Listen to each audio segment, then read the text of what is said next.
Assalamualaikum warahmatullahi wabarakatuh. Alhamdulillah wa syukurillah ala kulli ni'matillah wassalatu wassalamu ala rasulillah sayyidina wa maulana Muhammadin wa ala alihi wa sahbihi ajma'in amma ba'd. Kepada Bapak dosen yang saya hormati dan teman-teman yang saya banggakan, dalam pertemuan kali ini kita akan membahas materi tentang tasawuf falsafi. Sebelum kita memulai materi pada hari ini, alangkah baiknya kita membaca suratul Fatihah terlebih dahulu. Ala hadiyaniyah wa amali sholihah al-Fatihah. A'udzu billahi minasyaitonir rajim. Bismillahirrahmanirrahim. Alhamdulillahirabbil alamin. Arrahmanir rahim. Maliki yaumiddin. Iyyaka na'budu wa iyyaka nasta'in. Ihdinas shiratal mustaqim. Shiratal ladzina an'amta 'alaihim ghairil maghdubi 'alaihim waladdallin. Amin. Semoga dengan pembacaan suratul Fatihah ini kita diberikan kelancaran dan ilmu yang bermanfaat. Amin amin ya rabbal alamin. Berikut adalah nama anggota kelompok kami. Baik, langsung saja. Baik, perkenalkan nama saya Yanwa Anggriani. Saya perwakilan dari kelompok 6. Di sini kami akan membahas materi ke-10, yaitu tasawuf falsafi. Pada pembahasan kali ini ada 4 kajian utama. Yang pertama yaitu pengertian tasawuf falsafi, yang kedua yaitu sejarah tasawuf falsafi, ketiga karakteristik tasawuf falsafi, dan yang terakhir adalah tokoh dan ajaran tasawuf falsafi. Pengertian tasawuf falsafi. Apa sih itu tasawuf falsafi? Tasawuf falsafi secara bahasa terdiri dari 2 kata, yaitu tasawuf dan filsafat. Lafaz tasawuf merupakan masdar dari fiil kata kerja tasawwafa, yatasawwafa, menjadi tasawwufa, yang artinya berpindah. Tasawuf merujuk pada kata safa atau saf, yang artinya bersih atau suci. Tasawuf pada hakikatnya adalah Islam yang disertai dengan perasaan. Secara garis besar, tasawuf falsafi adalah tasawuf yang ajarannya memadukan antara visi mistis dan visi rasional. Tasawuf ini menggunakan terminologi filosofis dalam pengungkapannya, yang berasal dari berbagai macam ajaran filsafat yang telah mempengaruhi para tokohnya. Tasawuf falsafi merupakan sebuah konsep ajaran tasawuf yang mengenal Tuhan dengan pendekatan rasio hingga menuju ke tingkat yang lebih tinggi. Bukan hanya mengenal Tuhan saja, melainkan yang lebih tinggi dari itu, yaitu widatul wujud atau kesatuan wujud. Tasawuf falsafi bisa dikatakan juga sebagai tasawuf yang kaya akan pemikiran-pemikiran filsafat. Sejarah tasawuf falsafi. Bagaimana sih awal mula tasawuf falsafi itu muncul? Menurut At-Taftazani, tasawuf falsafi mulai muncul dalam Islam sejak abad ke-6 Hijriah. Sejak itu, tasawuf ini terus hidup dan berkembang, terutama di kalangan para sufi dan juga para filosof. Meskipun adanya pemaduan antara tasawuf dan filsafat dalam ajaran tasawuf falsafi ini, orisinalitasnya sebagai tasawuf tetap dan tidak hilang. Karena para tokohnya tetap berusaha menjaga kemandirian ajaran aliran mereka, terutama bila dikaitkan dengan umat Islam. Karakteristik tasawuf falsafi. Tasawuf falsafi memiliki 2 karakteristik, yaitu karakteristik umum dan karakteristik khusus. Untuk yang pertama kita akan membahas karakteristik umum. Menurut At-Taftazani, karakteristik umum tasawuf falsafi adalah ajarannya yang samar-samar akibat banyaknya istilah khusus yang hanya dapat dipahami oleh siapa saja yang memahami ajaran tasawuf jenis ini.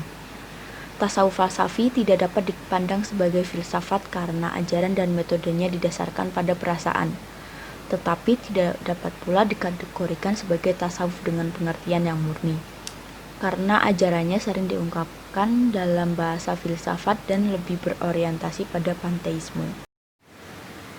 Kedua, ada karakteristik khusus. Tasawuf falsafi memiliki 3 karakteristik khusus. Yang pertama, konsep pemahaman tasawuf falsafi adalah gabungan dari pemikiran rasional filosofis dengan perasaan. Kendatipun demikian, tasawuf jenis ini sering mendasarkan pemikirannya dengan dalil nakliyah, namun diungkapkan dengan kata-kata yang samar sehingga sulit dipahami oleh orang lain. Kalaupun bisa diinterpretasikan oleh orang lain, cenderung kurang tepat dan lebih bersifat subjektif. Yang kedua, terdapat latihan-latihan rohaniyah sebagai peningkatan moral untuk mencapai kebahagiaan. Ketiga, tasawuf falsafi memandang iluminasi sebagai metode untuk mengetahui hakikat sesuatu, yang menurut penganutnya dapat dicapai dengan fana. Selain itu juga untuk menyamarkan ungkapan-ungkapan dengan berbagai simbol dan terminologi. Tokoh dan ajaran-ajaran tasawuf falsafi. Ada 3 tokoh yang mengajarkan tentang tasawuf falsafi. Yang pertama yaitu Ibnu Arabi. Nama lengkapnya adalah Muhammad bin Ali bin Ahmad bin Abdullah atau I al-Haytami.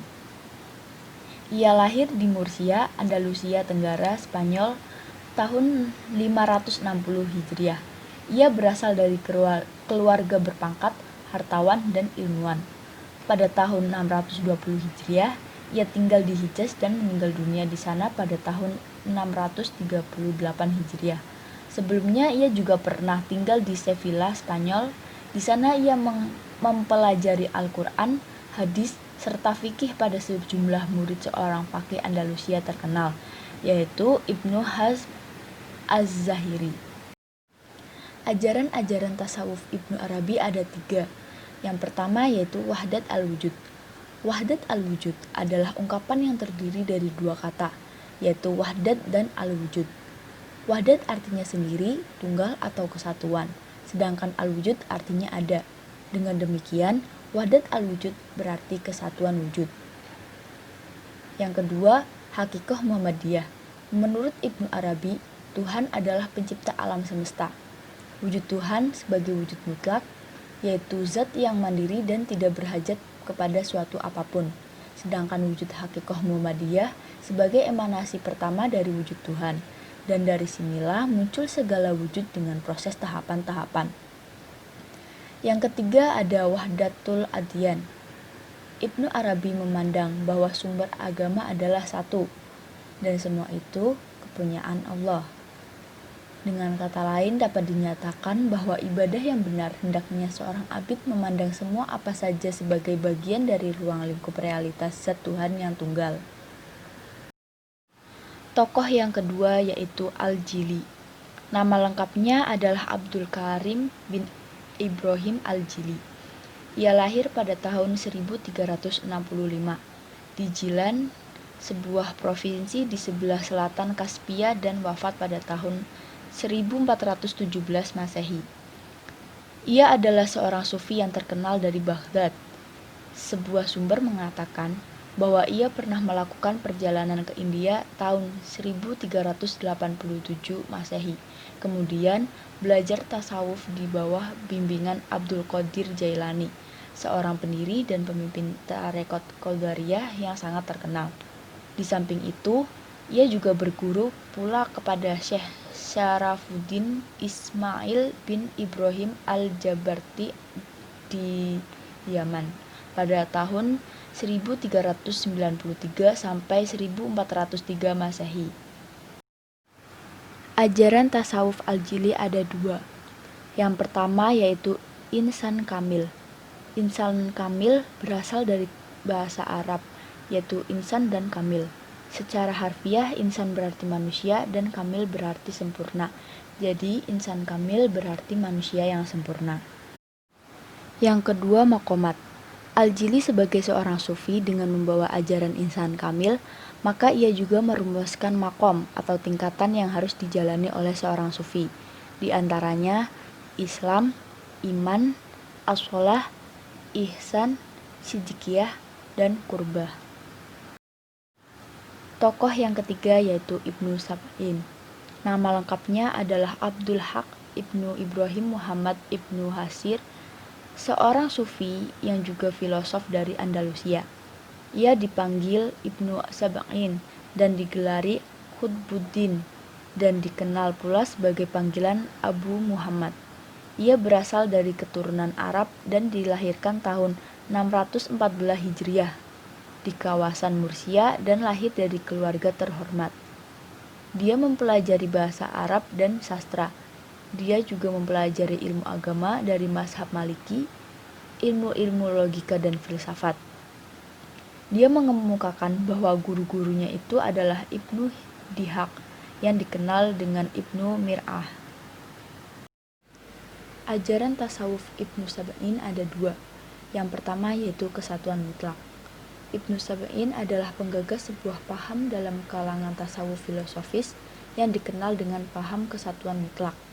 Gagasan esensialnya sederhana, yaitu wujud adalah satu, alias wujud Allah semata.